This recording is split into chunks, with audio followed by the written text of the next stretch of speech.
اور اگر کسی کو کوئی بات نہیں سمجھ میں آئی you can ask me. Chapter تو ہمارا کمپلیٹ ہو گیا الحمدللہ. کسی کو کوئی پرابلم تو نہیں بیٹا؟ Anybody want to ask? No, miss. No? No, Okay. اچھا کچھ اچھا میں نے آپ کو کچھ کوشچن دیے تھے ہے نا ہوم ورک میں.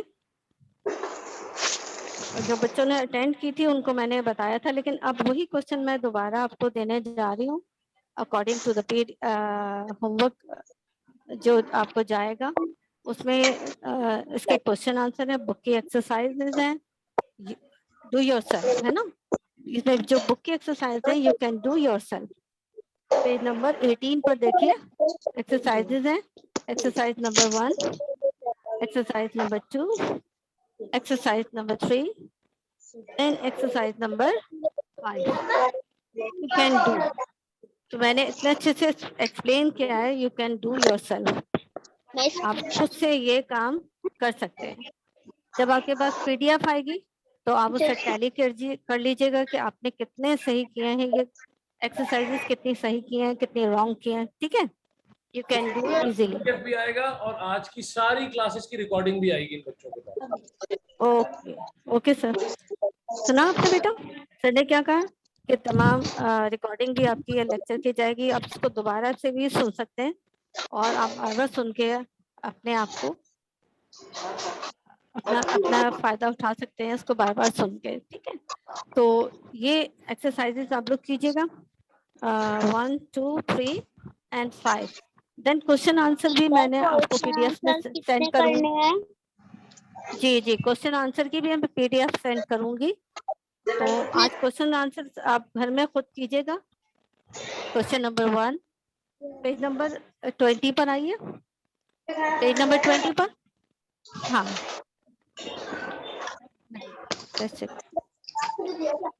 پیج نمبر 21 پہ 20 پہ دیکھیے گا. کوشچن نمبر 1 ہے, 2 ہے, 3 ہے, 4 ہے, 5, 6, 7, 8 and 9. 1 to 9 all کوشچن ہے.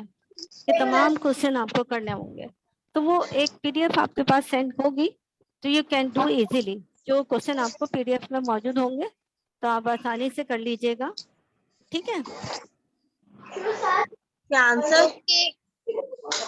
اچھا دیکھیے یہ میں اینڈ کر رہی ہوں. Do not waste your time at home. گھر پہ اپنا ٹائم ویسٹ مت کیجیے گا. آنسر آپ کو پی ڈی ایف آ جائے گی. جی پہلے تو خود سرچ کیجیے, پھر میں جو پی ڈی ایف بھیجوں تو اس کو ٹیلی کر لیجیے گا. تو یہ سارا کام آپ اچھے سے کیجیے گا. اور اس ٹائم ٹو ٹیک کیئر. ٹھیک ہے, your avoid to go out without any purpose. جی آپ کے گروپ پر آئے گی. Stay home, stay safe and healthy. ٹھیک ہے, اوکے. میں ایک اناؤنس کرنا چاہ رہا تھا پلیز بچوں, جی میٹنگ کوئی بھی لیو نہیں کرے گا. آپ کی ایک کلاس کنٹینیو ہوتی رہے گی. ٹھیک ہے, کسی نے بھی لیو نہیں کرنا. پارٹیسپینٹس اب آپ کے پاس 5 سے 10 منٹ ہے. تو اب آپ سب لوگ ایک کام کیجئے کہ ایک ایک گلاس پانی پی کر آئیے سب لوگ جلدی سے. جلدی سے سب لوگ ایک ایک گلاس پانی پی کر آئیں اور اپنے آپ کو میوٹ کر کے جائیں. Okay, thank you all. Okay miss, okay, اللہ حافظ. اللہ حافظ. چلے سب لوگ جلدی جلدی ایک گلاس پانی پیئیں. سب لوگ ایک گلاس پانی پی کر آئیں جلدی سے.